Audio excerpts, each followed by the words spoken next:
It's a pleasure to have you join us once again. A fresh wave of tension has gripped part of Oyo State following a dramatic ultimatum issued by Yoruba Nation activist Chief Sunday Adeyemo, popularly known as Sunday Igboho, over the alleged kidnapping of a pregnant woman, her children, and a sibling in the Igboho area.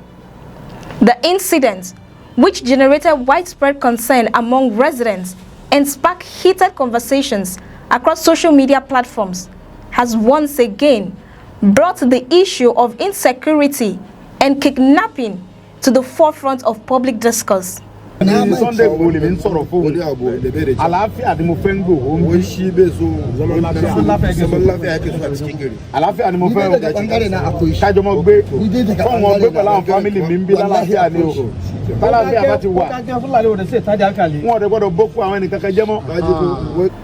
In a strongly worded address, Sunday Igboho expressed outrage over the alleged adoption and demanded immediate action from leaders of the Fulani community within the area. According to reports, the victims were allegedly abducted during a nighttime attack by suspected armed kidnappers. The incident reportedly involved a pregnant woman, her children, and another family member.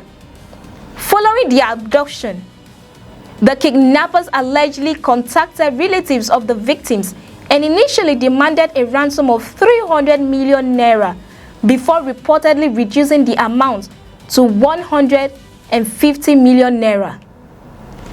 The ransom demand immediately triggered concern within the community, where residents say kidnapping has become an increasingly troubling security challenge.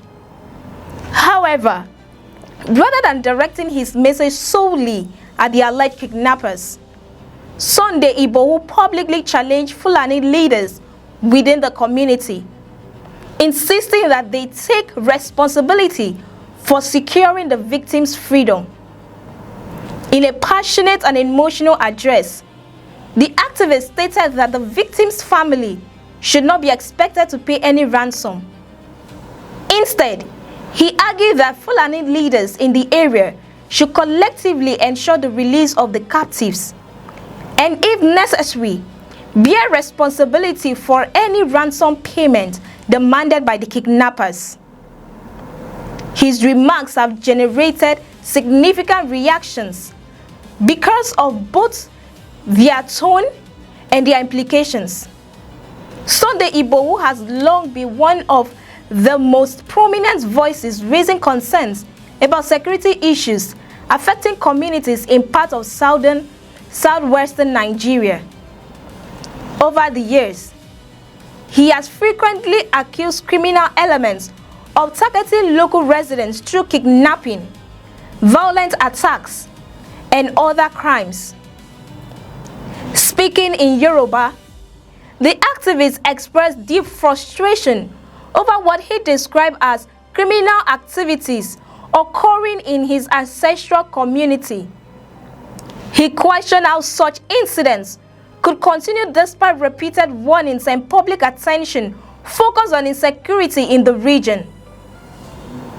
Particularly troubling for many residents were allegations connected to the treatment of the victims.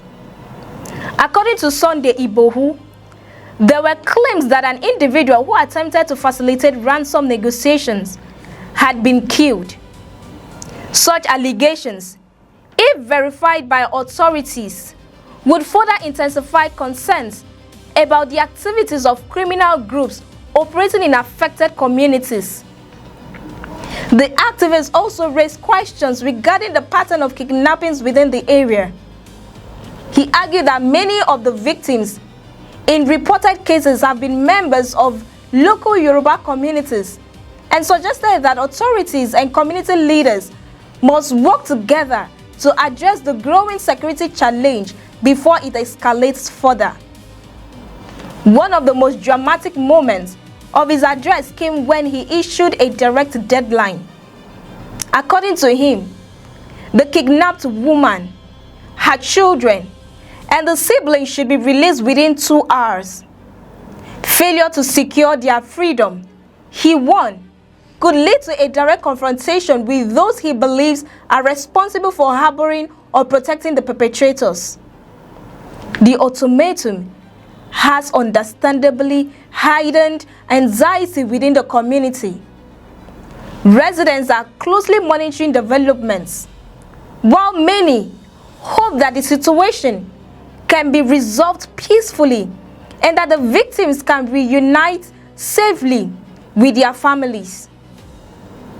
Beyond the immediate incident, the case highlights a larger national challenge.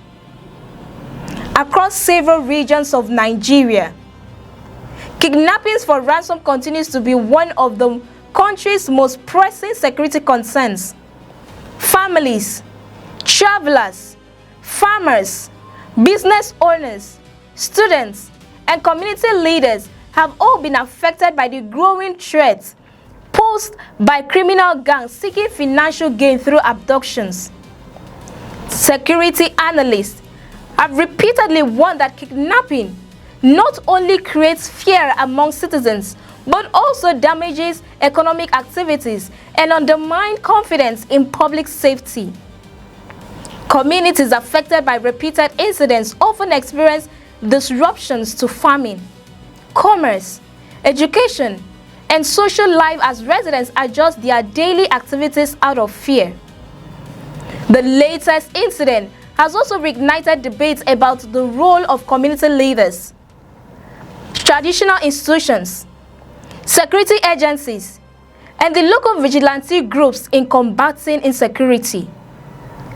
Many Nigerians believe that stronger collaboration between communities and law enforcement agencies is essential if criminal networks are to be dismantled effectively. Others argue that addressing insecurity requires a combination of intelligence gathering, economic development, law enforcement reforms, and swift prosecution of offenders. They warn that unless root causes are addressed alongside security measures, criminal activities may continue to evolve and spread into new areas. As the situation continues to develop, residents of Igboho and neighboring communities remain hopeful that the victims will be released safely and that those responsible will be brought to justice. Many are also calling for calm and restraint while security agencies investigate the allegations and pursue appropriate action. For now, all eyes remains on Igboho as people await the outcome of the ultimatum and any official response from authorities regarding the claims that have generated national attention. What are your thoughts on this development? Should community leaders play a large role in addressing insecurity, or should responsibility remain solely with law enforcement agencies? Share your views in the comment section below. And if you find this report very insightful, don't forget to like, share, and subscribe for more breaking news, security updates, and political analysis from Nigeria and across the world. I am Kasitoni, and many thanks for watching.